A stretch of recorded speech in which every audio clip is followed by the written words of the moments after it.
Good day, my name is Scott Kinney with Discover Education, and it is my pleasure today to be joined for our One Idea series with Dr. Robyn Jackson. Dr. Jackson is the CEO and founder of Mindsteps and brings a wealth of practical experience as an educator. She was a former teacher, assistant principal, dean of students, among some other things, and is the author of a number of books that you're probably familiar with. One, Never Work Harder Than Your Students, and never underestimate your teachers. So, Dr. Jackson, thank you for joining us today. Thanks for having me. So, we spoke right before we started the One Idea series, and you said something that really piqued my interest, and it was you talk a lot about the number one leadership mistake people make. And I was on the edge of my seat waiting for the answer on what that was, and then writing down if I made it or not. So, could you talk a little bit about that? What do you, from your perspective, think that is? Well, the first thing we have to think about is that a teacher's skill, a teacher's ability to be effective in the classroom is comprised of both their will and their skill.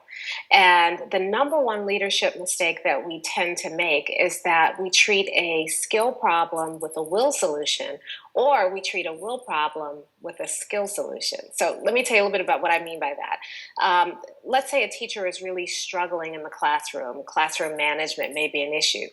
Before we go in and try to fix that problem, we first have to figure out, is her problem with classroom management a matter of skill? In other words, she doesn't have the tools that she needs to be able to better implement a classroom management strategy? Or is her problem with classroom management a matter of will, in terms of I'm not motivated to do the things that I know I need to do to really make this classroom work? And if I don't think about that first, I can charge into a classroom and apply a solution, and when it doesn't work, I get more and more frustrated, when in fact I used the wrong solution to begin with.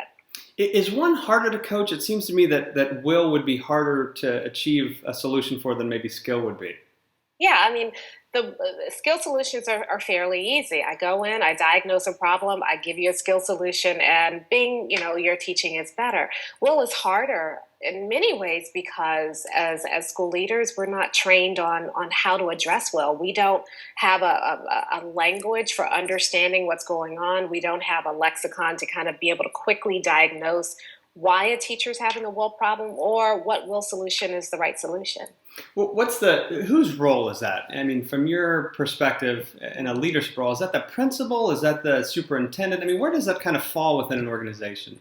I think it's everybody's role. And in fact, I would even argue that part of my role as a teacher is to manage the will of the people who supervise me too. So I think that as adults in the building, we should always be working on keeping each other motivated, keeping each other focused on the important work. And that goes from the superintendent to the central office leaders, to the principal, to the instructional coach, to the teacher in the classroom.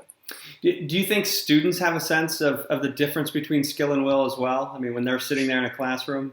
I think there's an intuitive sense. So you always have that student in the classroom who walks in and sees that his teacher has a will problem and says, you know what, I love your shoes, or your hair looks really nice today.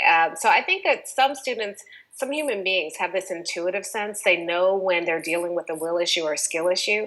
What I do in my work is I try to formalize that so that it's a deliberate decision, so we don't have to rely on intuition, that we can make a very informed decision about what's a will problem, what's a skill problem, and then have some very specific solutions that we can apply so we can see, the result that we're looking for. So let's say I'm a principal and I'm watching this and I get it, but I'm not quite sure what to do about it. So what do I do for next steps? I mean, if I talk to you, what does that course of action look like?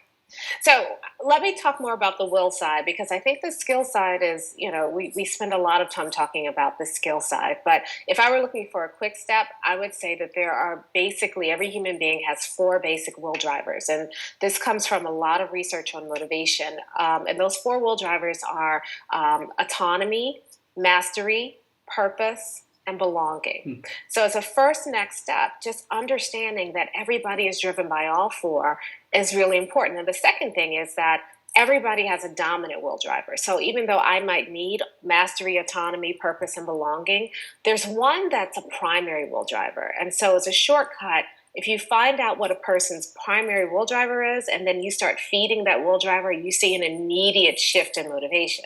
Now, what does this mean for a principal? Does it mean I have to get another degree in wheel drivers in order to be able to motivate my staff? And the answer is absolutely not. If I am consistently and deliberately looking for ways to build people's feeling of mastery, their sense of competence, their feeling of belonging, their sense that they're important and that they're valuable in our school community, if I'm always working on, feeding their sense of autonomy, which means that I'm giving them options and choices, I'm not micromanaging them, I'm empowering them to feel ownership over their own practice, and I'm always feed their sense of purpose. I keep reminding them about the work that we're doing, and I'm feeding that. If I'm deliberate about doing that in my staff meetings, if I'm deliberate about doing that in my daily interactions with staff, then what happens is I start to see people responding to different aspects of my leadership. And over time, I can learn what motivates them, and I can feed their dominant will driver more and more and more. And then over time, I start to get better and better at motivating my staff and keeping them motivated. So, Dr. Jackson, as a former Teener League baseball coach and understanding that every kid is motivated differently, I'm sold. How do I find out more? How do I find out more about your work and maybe even potentially you?